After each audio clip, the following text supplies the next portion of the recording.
Today I'm going to talk about some spooky stuff. Gaelic culture is absolutely full of tales of ghosts, fairies, you name it, we have it.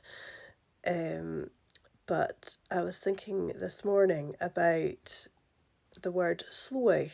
Now, on the face of it, the word slóig means population, but there is another supernatural meaning to the word slóig. It means kind of a spirit host or fairy host. So people can be picked up by the slóig and dropped off somewhere else, and they have no recollection what's happened to them, where they've been, or anything.